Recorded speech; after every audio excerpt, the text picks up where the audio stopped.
আসসালামু আলাইকুম বন্ধুরা, স্বাগত জানাচ্ছি শারমিন কিচেনে নতুন একটা রেসিপি দেখার জন্য। আশা করছি আজকের রেসিপিটি আপনাদের কাছে ভালো লাগবে।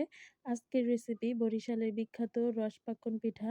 পিঠা বানানোর জন্য আমরা আগে ডোটা রেডি করে নেব। তার জন্য আমি একটা ফ্রাই প্যান বসিয়ে দিলাম। এর মধ্যে 1 কাপ দুধ দিয়ে স্বাদমতো লবণ দিয়ে আমি দুধটাকে বলক তুলে নেব। আমার দুধটা বলক এসে পড়েছে। এর মধ্যে আমি 1 কাপ ময়দা দিয়ে দিলাম। আপনারা চাইলে আটা দিয়েও এই পিঠাটা বানিয়ে নিতে পারেন। তো আমি ভালো করে ডোটাকে করে নেব। তো আমার ডোটা করা হয়ে গেছে। আমি কিছু সময় ডোটাকে ঠান্ডা করে নিয়েছি। একদম ভালো করে ডোটাকে মথে নিতে হবে, জানি কোনো দানা দানা না থাকে আর খুব সফট হয়।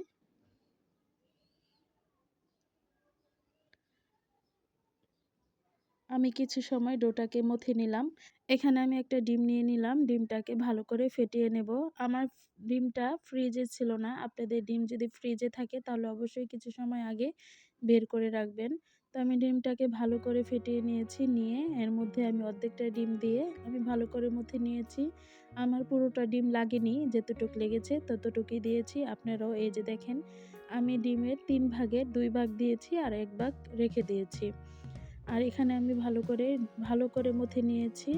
এভাবে ছোট ছোট করে লেচি কেটে পিঠার জন্য শেপ দিয়ে নেবেন। আমি একটা গোল করে শেপ দিয়ে নিলাম। আপনারা চাইলে যেভাবে আপনাদের ভালো লাগে ওভাবেই শেপ দিতে পারেন, বা আমার মতো এভাবে করেও শেপ দিয়ে নিতে পারেন। এভাবে করে আমি সবগুলো পিঠার শেপ দিয়ে নেব। এখন আমি একটা পাতার শেপ দিয়ে নেব।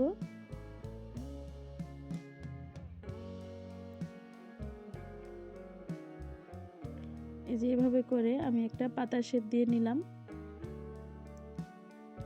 ছোট ছোট করে লেচি কেটে নিতে হবে। বেশি বড় বানাবেন না বন্ধুরা, তাহলে পিঠাটা শক্ত হয়ে যাবে, নরম হবে না, রসে ভিজবে না। আমি এখন 4 কোণা করে একটা শেপ দিয়ে নিলাম।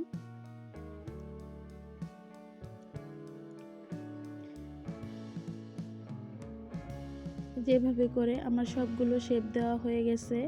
এখন আমি ডিজাইন করে নেব। তার জন্য আমি পিঠাটার মধ্যে অল্প তেল লাগিয়ে এভাবে ছুরির সাহায্যে আমি এভাবে করে, দেখুন বন্ধুরা, এভাবে করে এই যে আমি ডিজাইন করে নিচ্ছি।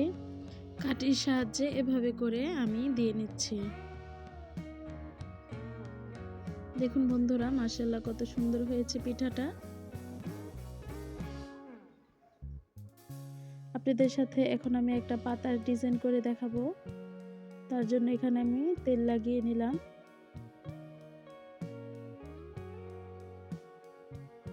খুব সহজেই বানিয়ে নিতে পারবেন বন্ধুরা।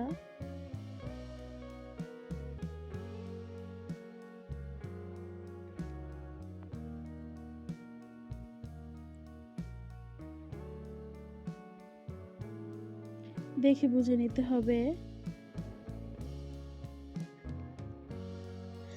আমি সবগুলো ডিজাইন এভাবে করে নেব। এখন আপনাদের সাথে আমি আরো একটা ডিজাইন করে দেখাবো।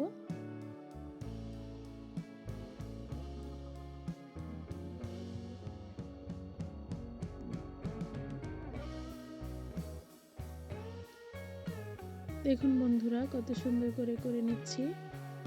খুবই সহজ।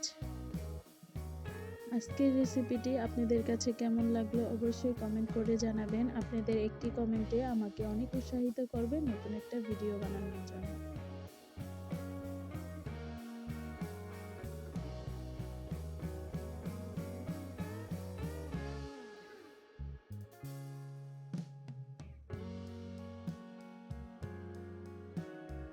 আমার সবগুলো পিঠা বানানো হয়ে গেছে। দেখুন মাশাআল্লাহ কত সুন্দর হয়েছে। এখন আমি পিঠার জন্য শিরা তৈরি করে নেব। তার জন্য আমি ফ্রাই প্যানে 1 কাপ চিনি, 2 কাপ পানি, 2টা এলাচ মুখটা ফাটিয়ে দিয়ে দিয়েছি। এখন আমি ভালো করে 5 মিনিটের মতো শিরাটাকে জাল করে নেব।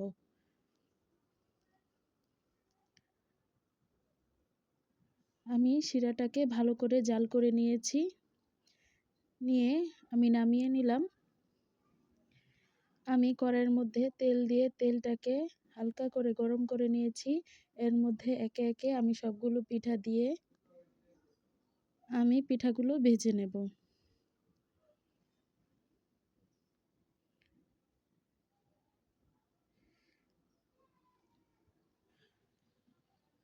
পিঠাগুলো দেখুন বন্ধুরা কত সুন্দর করে ফুলে গিয়েছে।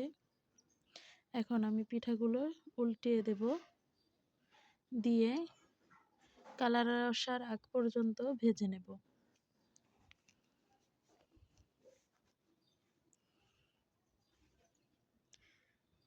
আমার পিঠাগুলো ভাজা হয়ে গেছে, এখন আমি সবগুলো তুলে নেব।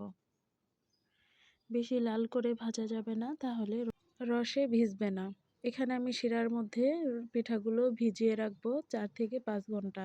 শিরাটা আমার ঠান্ডা হয়ে গেছিলো, তার জন্য আমি চুলায় দিয়ে আবারও গরম করে নিচ্ছি। তাই পিঠাটিকে আমি ভালো করে উল্টিয়ে পাল্টিয়ে দিচ্ছি। আর 5 মিনিটের মতো আমি চুলায় বসিয়ে রেখেছিলাম।